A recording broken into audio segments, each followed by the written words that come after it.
Good morning. Well, I had an amazing time in Canada and the US. I was there for almost 3 months.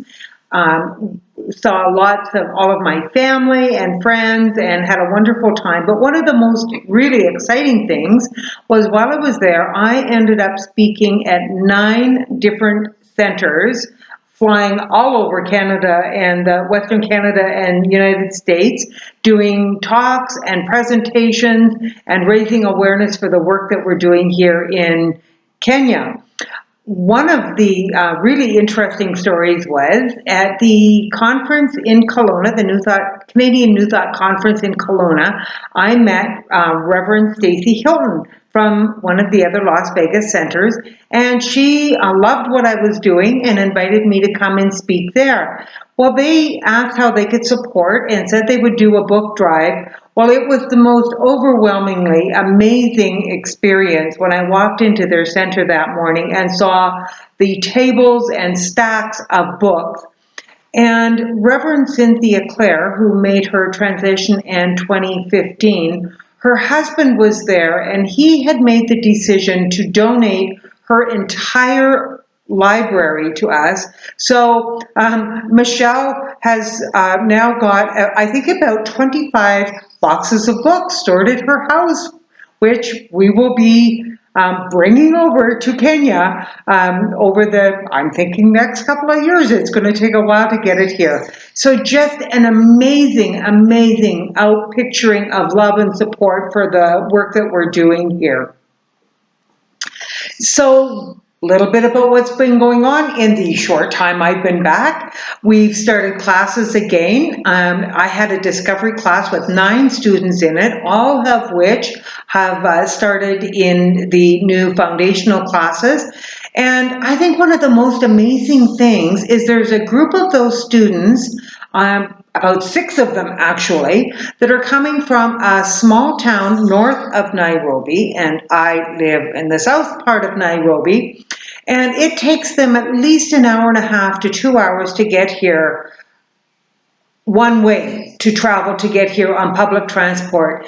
And I was mentioning how incredible I thought that was, and they just said that they are so grateful that they have got this opportunity to come and study the science of mind, that distance is not daunting to them at all. So it is a really exciting thing that is going on here, and it's growing. Right now we have 20 students currently in 5 different classes.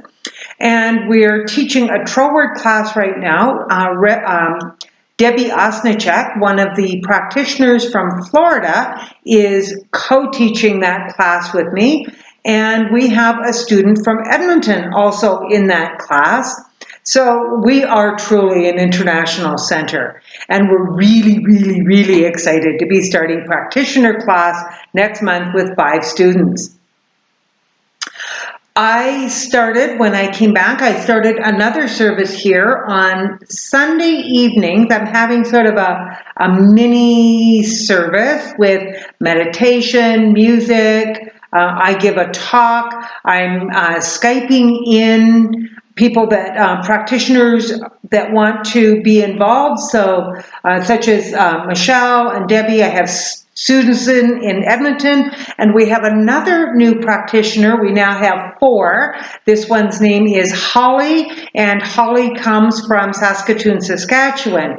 And so they will all be Skyping in at various times to participate in various levels of service on these Sunday evenings that I am calling Conscious Conversations with Connie. So it's a new service, and I'm excited to be doing that as well.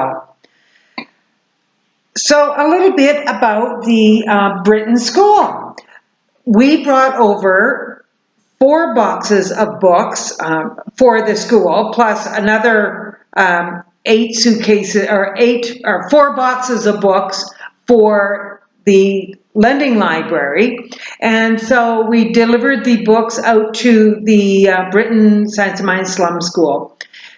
I can't tell you how grateful I am for Michelle for putting together those books that have been donated from the school that she was in, and Tamara for helping her organize all of the books, doing the book sales that they're doing in Las Vegas, and storing all of the books. Because as I know you've heard me say before, books are so important to have the books here.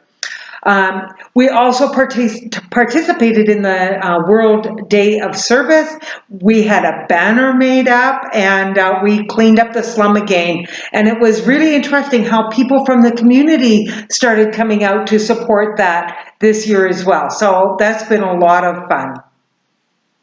So I just want to thank you all once again for all of your love and your support and your vision. And without you, I know you've heard me say this before, and I know I'll say it again, without you, I couldn't do what I do. So I love you, I bless you, I thank you, and have a wonderful lunch. Bye now.